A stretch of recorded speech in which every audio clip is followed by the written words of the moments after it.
Heating pad లాగా. ఇల్లు ఇంత పెద్ద గుండి కూడా మనం ఇక్కడే కూర్చుంటాం, ఇక్కడే ఉండాలి.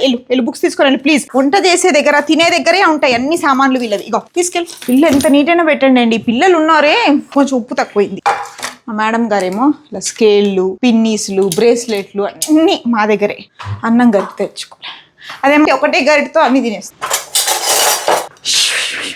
లెట్స్ డూ కుమ్ముడు. తీసుకోండి ఆరిఫ్ గారు, ఇది మీ ప్లేట్, ఇది నా ప్లేట్. ఫస్ట్ అన్నం పెట్టుకోకూడదు, మునగాకు వేసుకోవాలి. ఏదో ఒకటి మర్చిపోతాను, ఏదో ఒకటి. సో మునగాకు పొడి ఎవ్రీడే తింటే నాకు బ్యాక్ పెయిన్ కూడా తగ్గిపోయింది. సో మీరు కూడా మీ ఇంటి దగ్గర మునగాకు ఉంటే తెచ్చుకొని చేసుకొని తినండి.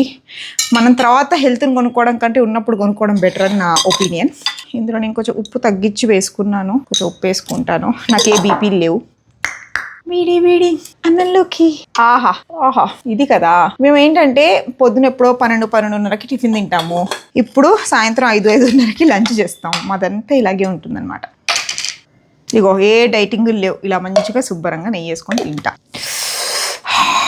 నా మొహం చూడటం కాదు ఆరిఫ్ గారు, తింటారా కీమా మీరు? నీకోసం గర్మా గరం కీమా. ఎక్కువ స్పైసీగా చేయలేదు, ఎక్కువ ఆయిలీగా చేయలేదు. మాకు ఉల్లిపాయ ప్రతి మీల్లో తినడం అలవాటు.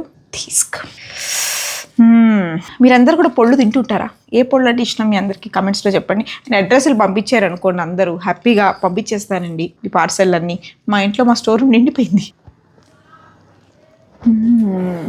మునగాకు పొడి ఇందులో ఏం వేయలేదు నేను. వెల్లుల్లిపాయలు, ఎండుమిరపకాయలు, జీలకర్ర, ఉప్పేసి గ్రైండ్ చేసా. టేస్ట్ అబ్బా. నేను ఈ మధ్య చపాతీలో కూడా వేసేస్తున్నా ఇప్పుడు. ఇవాళ నా లంచ్ మునగాకు పొడితో తింటున్నా. మీ లంచ్ ఏంటి?